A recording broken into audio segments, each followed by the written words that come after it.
Thanks, Gillian. Now let's see what's coming up in today's conference. The day's first keynote session turns the spotlight on India's booming media and entertainment market. A fifth of the world's population lives in India, so the potential's enormous. You can learn more at 9 o'clock in the forum. At the same time, the first of IBC's popular What Caught My Eye sessions looks at simplifying the process of getting content onto multiple devices.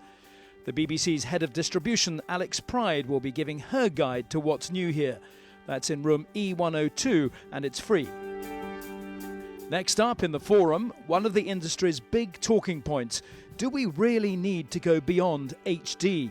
That's all about 4K and 8K formats, starting at 11 o'clock. Also at 11, this time in the Emerald Room, inside the black box. Viewers are now looking beyond passive TV viewing. This is about giving them an interactive experience. Now to the afternoon, and in the Emerald Room, the subject is IP in the broadcast studio. That's a tutorial session starting at 1 o'clock. In the forum at 1:30, there's a look at how online giants like YouTube and Netflix are looking to muscle in on the broadcast world. That's the digital fight for the next generation, starting at 1:30. Also at 1:30, waiting for the Sergeant Pepper moment. This is a fascinating analysis of how digital producers still try to make their work look and sound like content from the past. Sergeant Pepper, of course, the Beatles' musical masterpiece of 1967. That's in room E102. At 3:30 in the forum, what's the future for the set-top box in an on-demand world? Pay TV operators are looking to deliver their content through apps now, rather than hardware. And finally, the day's second keynote looks at the extraordinary success of Denmark's public service broadcaster DRTV. Its dramas include The Killing, Borgen and The Bridge. That's the day's last forum session, starting at 5:30.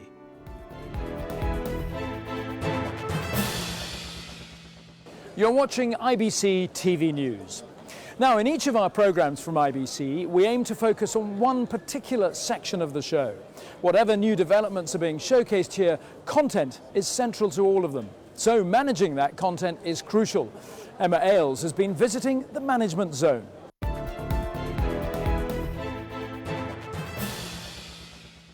Things are really buzzing in the management zone today, and the question on a lot of people's lips is whether traditional broadcast equipment is being replaced by IT technology. And if that's the case, do broadcasters still need to buy equipment, or can they use the cloud to store and manage their content? Many were initially tentative about the cloud, but the last 12 months has seen more and more companies move to cloud-based systems. The cloud enables people to sort of say, I would like to test a new business. I have an idea for a business. I want to stage that. They can stage a business within 24 hours, focus on the commercial aspects of marketing, testing that business. If it works, fantastic. But if it doesn't work, then they haven't wasted any capital. They can switch it off and go to the next idea. So what this is going to bring about is a fundamental change to the nimbleness with which we can get content to consumers. But with higher quality content than ever before, can IP technology handle the massive processing power needed not just for high definition, but for 4K? Like these, the world's first ever live 4K graphics. They can be used in the studio or on big screens at sporting events. Much like we saw with the the standard def to high def transition, first it was like a technical feat of getting something under, but now if you look back and see the difference, you see a whole lot more information on the screens. And when you go to 4K, it's just going to go even much bigger. But as well as the serious debate about the future of the industry, the management zone has its share of cool gadgets. What came first, the chicken or the egg? This might look like something out of Mork and Mindy, but it's actually a one-man surround sound cinema. It was invented by TSL Products for conferences like IBC, so they could demonstrate their products without outside noise interfering. But when TV execs started coming along and saying we could use those in the studio, they decided to bring it to market. Inside the egg itself, there's 5 speakers, and then there's a touch screen with video and playback software. In fact, it's leaving people really quite excited.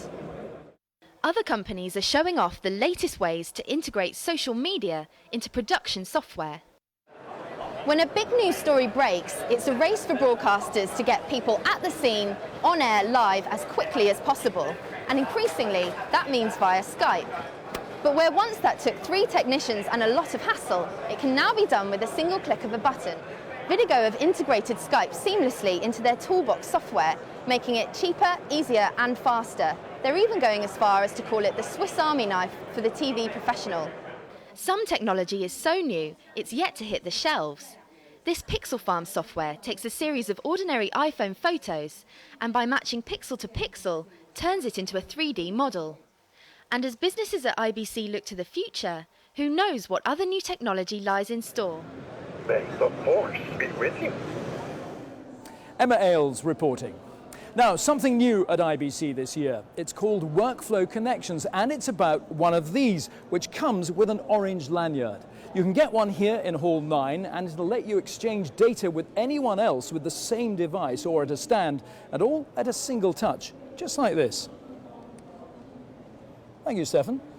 Now, the take-up of this on day 1 of the show was incredibly impressive, so it looks like being a big success. Now, Indian cinema is celebrating its 100th birthday, and of course IBC is marking that special event. Amitabh Bachchan is one of Bollywood's biggest and most enduring stars. He's made films over 5 decades, and he's been at the IBC conference to answer questions and pick up a special award. Our reporter Nazia Mogra is an avid viewer of Indian films, and she went along to meet him.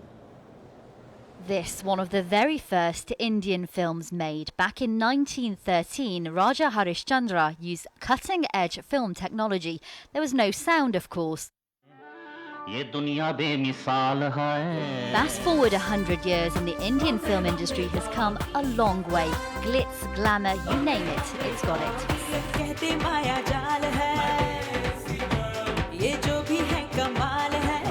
I don't think there are Indians who do not enjoy movies. Every Indian, that's all we do. That's our form of entertainment. We watch movies, we sing songs, we dance. That's our culture, and we're very proud of that. In visual effects, in animation, Indian movies earlier used to be post-produced abroad because there was no special effects or visual effects facilities in India. But now we have the best of the facilities in India. Technology may have moved on, but compare it to Hollywood and Indian cinema is rather conservative. Screen kisses have recently been allowed, but only with the highest level of censorship. So, how big is it really? Well, Indian cinema has an annual turnover of $4 billion. It produces more than 1,000 films a year, and they get 3.6 billion viewings in India alone. Congratulations. Bollywood actor Amitabh Bachchan has starred in more than 180 Indian films, and he's been here at IBC receiving a special award. He recently played a gangster in Baz Luhrmann's remake of The Great Gatsby.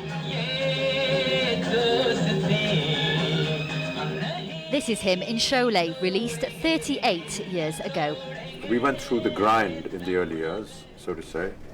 So if I was to jump off, say, the second floor of a building during an action sequence, I actually had to do that. And but now you have wonderful contraptions and equipment, and later on you can rub them off. So there are lots of new innovations now where through technology you just need a face and the rest of your actions and movements can be put into place. And just to show you how big of a star Amitabh Bachchan is, this is what happened after the conference. We get it. Amitabh Bachchan is the god of Indian cinema. So this is it. I could just feel the excitement when I was just sitting there, and he's so humble, he's such a fine gentleman. I live in Germany right now. There's a lot of influence from outside, from Hollywood and other. We don't have an industry that does a lot of films in Germany for German people, so that's interesting to see. As you can see behind me, hundreds of people are attending this conference today, all to celebrate the rich history of Indian cinema. Many of them, though, have come to get a glimpse of that Bollywood superstar. It just shows how popular Indian cinema, despite time passing on, how popular it actually is. And if you've never been to watch an Indian film, why not give it a try? It'll be 3 hours long, but plenty of dancing in there. And I promise you, it will be subtitled.